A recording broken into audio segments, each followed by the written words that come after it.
Hi, I'm BJ, and this is the Arcane Alienist Podcast.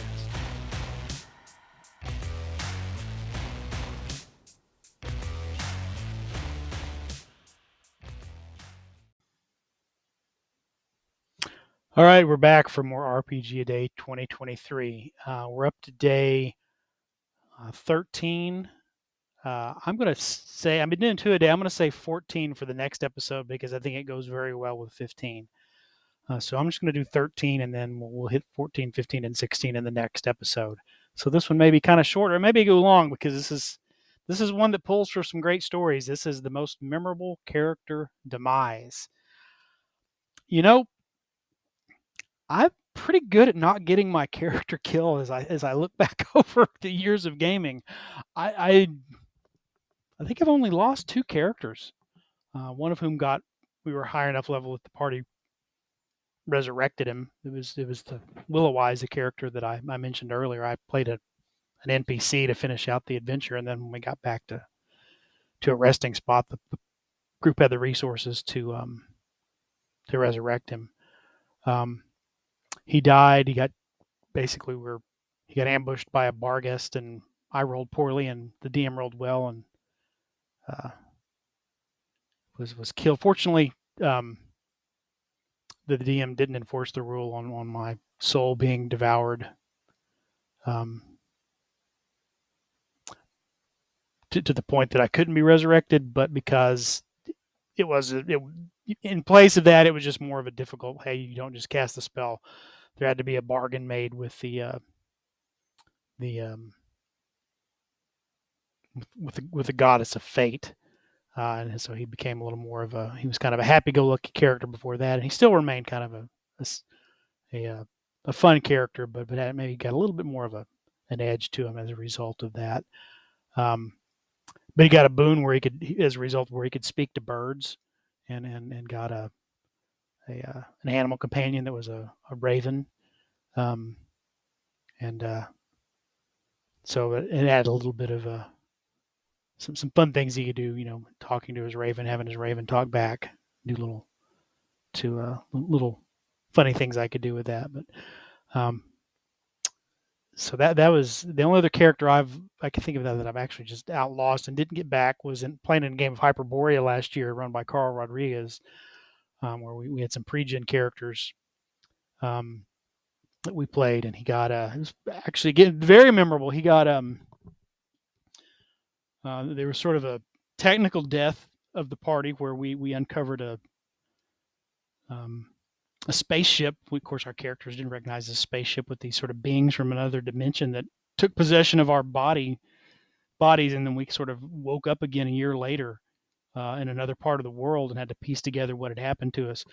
Those characters, though, ultimately in trying to rescue another one of our crewmates, because we were crew on a ship, um, got killed by ghouls. We inserted ourselves into a gladiatorial arena to try to free a friend of ours who was also being held captive there, and discovered there's some catacombs underneath the arena, and there were some ghouls, and we both got killed by ghouls, and then we just rolled up new gladiator characters to replace them and fresh one. But he was a barbarian, which barbarians in Hyperborea are a lot of fun to play because they've got as much of that.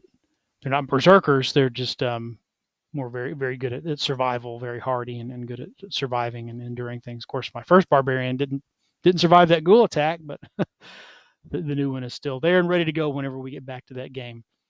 Um, but as far as just other kind of demises that are memorable, probably the most memorable one of me DMing where another player died. his his character died. The party had the resources to resurrect him, but not on hand. We had to get back to town, or they had to get back down. I was the DM. Um, Actually, no. I started that one and then I switched to playing a character. So I was playing in this. My friend Dan was playing this character, and we had sort of cleared a house of undead, and we were stripping the house. Like we had a wagon, so we were taking like furniture and anything that wasn't nailed down that we thought we could possibly sell for money. um, and he went back in, and there was one room that we hadn't checked. There's sort of like a storage closet under the stairs, I believe, and he went in there by himself, and instead of waiting for everybody else, he opened the door, and a zombie jumped out and killed him. So we got his body, and we're going to take it back to resurrect him. But in the meantime, until we could sort of get together the resources to resurrect him, he played a fill-in character who we then took a uh, job for kind of a thieves guild in this town, and completed the mission and came back, and they were going to try to screw us out. I believe, if I remember correctly, they're going to try to screw us out of what they had promised us. We started to protest. The DM says you hear all these clickings and suddenly realize you're surrounded. They've all pulled out hand crossbows and you're all surrounded. So Dan continued with his this thief character, rogue character he was playing. I believe this was 4th edition D&D. To continue in the sort of mouthing off to these guys, and they all point their crossbows, and he sort of seems to be making it worse. And I just say, I point him and say, "Hey, we just met this guy like last week because we were going to resurrect his character anyway. It was just a filler character, and everybody shot everybody in the Thieves Guild shot him and killed him." And he's like, "I can't believe you did that." And I was like, "Well, I thought this was a temp character anyway. Next week your regular character is going to be back. We got the stuff we need to resurrect him." But 2 characters died within a couple of sessions of each other, both in very unceremonious ways for my buddy Dan. Got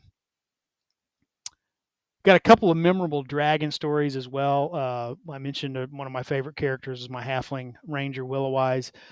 We were supposed to fight this dragon that was plaguing the area, and so we laid all kinds of plans. This was 3rd edition, so we had a good amount of wealth. So I mean,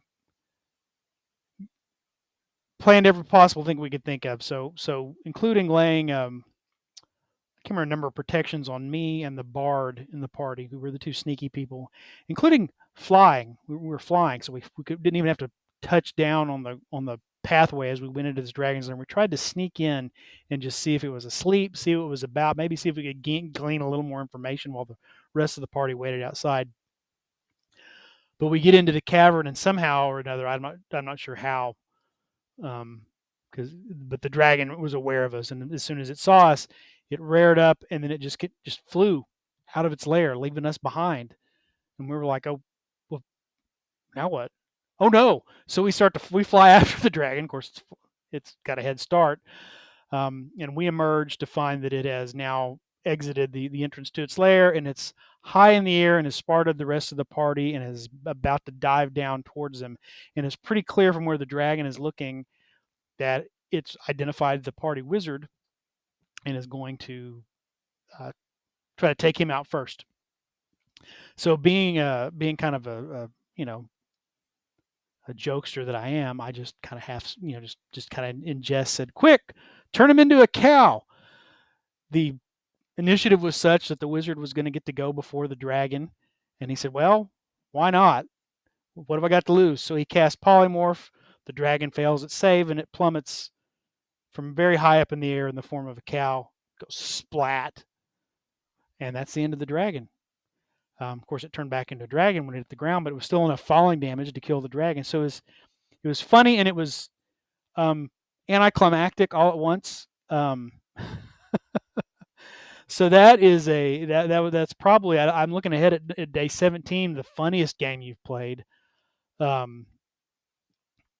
was probably the funniest game I've played. There've always been some funny stuff that have happened over the years, but that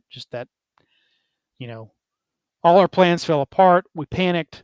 We thought the dragon was going to kill at least the wizard, and he just pulled that. I made a joke. The guy kind of responded to it, and then what would have been a big protracted battle with the dragon was over just like that.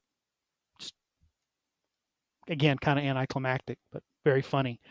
I guess that counts as an NPC demise. A dragon's a monster, but it's also a character. Another dragon when I wasn't present for this, but very memorable because a lot of my friends talked about it when I was in high school before I started playing with them. One of their previous campaigns, they had fought a dragon on a high cliff of bluffs overlooking the sea. I believe it was a black dragon, and the dragon swooped down and swallowed one of their characters whole. So that was the death of that character, and then flew out over the sea, leaving the other two um, player characters to just watch. And the DM describes the dragon flying out over the sea, and then one of the other characters looks at the guy who just died and said, "Didn't you have a bunch of beads of force?" And he's like, "Yeah, I did." And the DM goes, "Yeah, I did." So as you watch the dragon fly out over to the sea towards the setting sun, the dragon explodes. So memorable death for both that player character and the dragon. So much so that I wasn't there, but I know the story from how many times my friends who were there retold it. So those are some memorable character demises. And that did turn into a fairly long episode, at least in terms of these RPG a day things. So I will save day 14 for the next episode. And then I'll be back with that later on. Tomorrow, in fact. Take care out there. Thanks for listening to the Arcane Alienist podcast. The music you're hearing is Come and Get It by Scott Holmes Music. The cover art is by Dave Bone. Be sure to check out his stuff at ironseer.com. You can leave me a message. I have my SpeakPipe account linked to the show description. You can also send me an email at arcane.alienist@gmail.com. Just embed a voice memo, or I'll just read the text to your email during a future episode. Once again, thanks so much for listening.